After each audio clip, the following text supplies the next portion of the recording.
नमस्कार, मैं संजलि सिंह और आप देख रहे हैं द सहारा न्यूज़, जहां हर खबर बेबाकी से पेश की जाती है। राजनीति, देश दुनिया, मनोरंजन और खेल की बड़ी खबरों के लिए हमारे साथ बने रहें। ज्वेलरी की दुकान में हुई लूट का खुलासा, 4 बदमाश गिरफ्तार। गाजियाबाद थाना लिंक रोड क्षेत्र स्थित ब्रिज विहार में मानसी ज्वेलर्स के यहां 24 जुलाई को दिन दिहाड़े हुई लाखों की लूट के मामले का पुलिस ने गुरुवार को खुलासा कर दिया। घटना में शामिल बदमाशों में से 4 बदमाशों को पुलिस ने गिरफ्तार कर लिया है। इनमें से 2 बदमाश मुठभेड़ के बाद पकड़े गए, जिनके पैर में गोली लगी है। पुलिस ने इनके पास से लूटे गए गहनों में से 2.5 किलो चांदी, 45 ग्राम सोने के अलावा सोना चांदी बेचकर ली गई रकम 65,000 की नकदी, घटना में प्रयुक्त चोरी की बाइक और 2 तमंचे बरामद किए हैं। साजिश रचने और लूट का माल खपाने में शामिल अन्य बदमाशों में से 2 बदमाश बिहार पुलिस ने गिरफ्तार किए हैं। वहीं एक फरार बदमाश की पुलिस तलाश कर रही है। डीपीसी ट्रांस हिडन निमिष पाटिल ने प्रेस वार्ता के दौरान बताया कि लूट की घटना का खुलासा करने के लिए टीमें लगी थी। इसी क्रम में पुलिस को सफलता मिल गई। मोहन नगर होते हुए वसुंधरा फ्लाईओवर के नीचे से दिल्ली की तरफ जा रहे थे। क्राइम ब्रांच, स्वाट टीम, ट्रांस हिडन और थाना पुलिस लिंक रोड ने वसुंधरा फ्लाईओवर के नीचे चेकिंग करनी शुरू कर दी। इसी दौरान मोहन नगर की तरफ से बाइक पर आ रहे 2 संदिग्धों को रुकने का इशारा किया गया। हड़बड़ाहट में बाइक फिसलने से वह गिर गए और खुद को घिरता देख उन्होंने पुलिस पर फायरिंग कर दी। पुलिस ने जवाबी फायरिंग की तो दोनों के पैर में गोली लगी। पूछताछ में उनकी पहचान लोनी बॉर्डर के बेहटा हाजीपुर निवासी कपिल कुमार और मनीष उर्फ मोनू के रूप में हुई है। इनके पास से 50,000 की नकदी और कुछ गहने व तमंचा बरामद किया गया है। आंगनबाड़ी कार्यकर्ता है जो ज्योति मार्गी करके हैं, उसको आत्महत्या को लेकर एक मामला सामने आया था। इसमें पुलिस प्रशासन पे ये आरोप लग रहा है कि पुलिस प्रशासन ने समय पे उसकी सुनवाई नहीं की, जिसके लेकर वो आत्महत्या की। इस बारे में क्या कहना चाहेंगे? पुलिस प्रशासन द्वारा समय पर सभी कार्रवाई की गई है। पहले द्वारा जो आवेदन पत्र दिया गया था उस पर FIR होकर उस पर गिरफ्तारी भी हुई है। इसके बाद जो महिला द्वारा जहर खा के आत्महत्या की गई थी उस पर प्रकरण दर्ज कर समस्त आरोपियों को गिरफ्तार कर जेल भेज दिया गया है। सर, एक बार द्वारा घोषणा की जा रही है कि महिला का कोई प्रेम प्रसंग जैसा कोई मामला था, तो इसकी पुष्टि क्या पुलिस ने करी?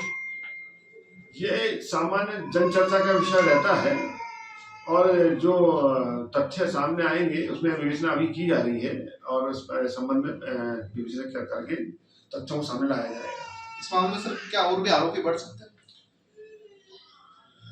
मृतिका के परिवारजनों द्वारा एक आवेदन पत्र ऐसा प्रस्तुत किया गया है कि अन्य लोग भी इस घटना में शामिल हैं। इस संबंध में जो भी वैज्ञानिक और वैधानिक साक्ष्य मिलेंगे मुझे उसके आधार पर कार्रवाई की जाएगी। ठीक। लूट की घटना को अंजाम दिया गया था, पुलिस मेरे कैमरा किया गया है। एनकाउंटर में बदमाशों के पैर में गोली भी लगी है। क्या पूरा घटना किस तरह से पुलिस ने खुलासा किया? देखिए, 24/7/2025 को थाना लिंक रोड में एक लूट की घटना हुई थी, जिसमें मानसी ज्वेलर्स नाम की दुकान से 20 किलो चांदी और 125 ग्राम सोना 2 अज्ञात बाइक सवार व्यक्तियों द्वारा लूटा गया था। घटना का तुरंत ही संज्ञान लेते हुए टीमों का गठन करके FIR पंजीकृत करके इसके अनावरण के लिए प्रयास जारी किए गए थे। उसी के अंतर्गत आज टोटल 4 अभियुक्त इसमें जो शामिल थे उनको गिरफ्तार किया गया है, जिसमें से कपिल और जो मनीष है ये मुठभेड़ के दौरान गिरफ्तार हुए हैं और एक मेहताब और दीपू, इन दोनों को गिरफ्तार किया गया है। इनसे पूछताछ करने के बाद ये तथ्य सामने आए कि इसमें जो कपिल और मनीष थे इन दोनों द्वारा स्विगी और ब्लिंकिट के कपड़े पहन के इस घटना को अंजाम दिया गया था। इस घटना में टोटल प्लानिंग करने में 4 लोग थे, जिसमें मनीष, कपिल, अभिषेक और मेहताब, इन चारों द्वारा दिल्ली में इनके आवास पे प्लान किया गया और घटना को अंजाम देने के बाद ये हरिद्वार गए। वहाँ पे इनको दीपू नामक इनका जो पार्टनर था, इसने इनका कुछ सामान बिकवाने में मदद किया। उसके बाद जो सामान नहीं बिका था उसको इन्होंने बिहार में बेचने का प्रयास किया, जहाँ पे हमारी टीम अभी गई है रिकवरी के लिए और इन्हीं तथ्यों के आधार पर आगे की कार्रवाई की जा रही है। ब्लिंकिट और स्विगी के यूनिफॉर्म पहनने के पीछे क्या मोटिव और लॉजिक? ब्लिंकिट और स्विगी का जो इन्होंने यूनिफॉर्म पहना था, इसमें इनका ये उद्देश्य था कि जनरली जो चेकिंग होती है, जो भी एक अलर्टनेस होती है, तो जनरली जनता जो है क्योंकि ये डिलीवरी बॉय है, इनको इग्नोर किया जाता है। अगर कोई रेकी भी कर रहा हो तो एक इग्नोर कर देते हैं कि शायद ये कोई डिलीवरी देने के लिए आया हो।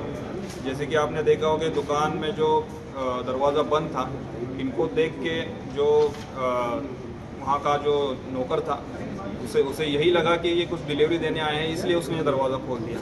तो इसी का फ़ायदा उठाने के लिए इन्होंने इन कपड़ों का इस्तेमाल किया था। सर बिहार में इलेक्शन है क्या, उसका भी कुछ कनेक्शन निकल के आया है इसमें? देखिए, बिहार का इलेक्शन से रिलेटेड जो भी है अभी जांच चल रही है, और इनका जो इन्होंने पूर्व का आपराधिक इतिहास भी रहा है इन्होंने ऐसी 3 घटनाएं दिल्ली में भी की है।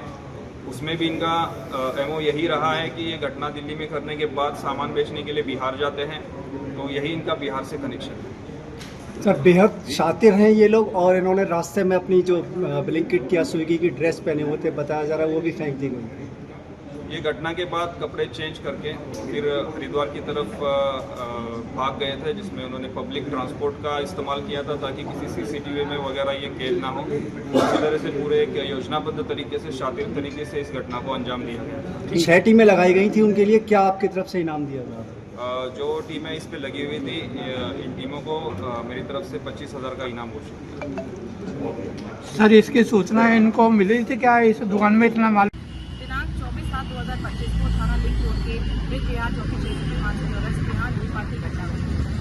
2 बदमाशों द्वारा सिक्की व ब्लैकेट के कपड़ों को पहन करके लूटपाट गाड़ी की गई थी। सोने चांदी के बेकार किए गए थे। लूटने के उपरांत उच्च अधिकारियों द्वारा तत्काल कई टीमों का गठन किया गया, जिसमें SWAT team commissionerate Ghaziabad, SWAT team transgender zone व थाना लिंक रोड की भी टीम शामिल हुई। तभी आज दिनांक 31/7/2025 को ट्रांसजेंडर जोन के प्रभारी इंस्पेक्टर अनिल, SWAT टीम के प्रभारी इंस्पेक्टर अनिल के माध्यम से सूचना मिली कि 2 वही बदमाश जो उस घटना में सम्मिलित थे, वो जो है दिल्ली भागने का प्रयास कर रहे हैं। और नगर से होते हुए ये रेलवे रोड के सामने से वो दिल्ली भागने का प्रयास कर रहे हैं। तत्काल जो है चेकिंग का जो है वो किया गया। संयुक्त टीम द्वारा चेकिंग की शुरुआत की गई। जो टीमें चेकिंग कर रही थी उनमें SWAT team commissionerate Ghaziabad, transgender zone की SWAT टीम तथा थाना लिंक की टीम था। चेकिंग के दौरान जो है 2 व्यक्ति रॉन्ग साइड से अपनी बाइक से आते हुए दिखाई दिए। जब उन्हें रोक करके चेक करने का प्रयास किया गया तो वो बुढ़े करके जो है भागने लगे। जब उन्हें घेर करके टीमों द्वारा पकड़ने का प्रयास किया तो उन्होंने जो है जान से मारने की नीयत से पुलिस टीम पर फायरिंग शुरू कर दी। जवाबी आत्मरक्षा फायरिंग में 2 बदमाशों के पैर में लगे। तो घायल बदमाश ने अपना नाम कपिल बताया, जो मूलतः लोनी बॉर्डर का रहने वाला है। दूसरे बदमाश का नाम मनीष उर्फ मोनू था, जो मूलतः मेरठ का रहने वाला है, परंतु यहाँ लोनी बॉर्डर कमिश्नरेट गाजियाबाद में रहता है। दोनों बदमाशों के पास से 25-25 हज़ार रुपये नकद, अब 2 अवैध तमंचे, जिंदा कारतूस, धोखा कारतूस व एक जो लूटे गए आभूषण जो उनके पास से बरामद हुए। दोनों के पास से एक बाइक भी बरामद हुई जो उक्त घटना में प्रयोग की गई थी। वो चोरी की बाइक थी। 2017 में उस पर चोरी का मुकदमा लिखा हुआ था। दोनों बदमाशों का लंबा चौड़ा आपराधिक इतिहास है। उन पर कई मुकदमे लूट, हत्या के प्रयास, गैंगस्टर, आर्म्स एक्ट के दर्ज है। दोनों घायल बदमाशों को उपचार हेतु जिला अस्पताल भिजवा दिया गया है तथा अग्रिम विधिक कार्रवाई प्रस्तुत है। अगर आपको हमारा वीडियो पसंद आए तो चैनल को लाइक करें और सब्सक्राइब जरूर करें। साथ ही बेल आइकन दबाना ना भूलें ताकि हर अपडेट सबसे पहले आपको मिल सके। धन्यवाद, मिलते हैं अगले वीडियो में।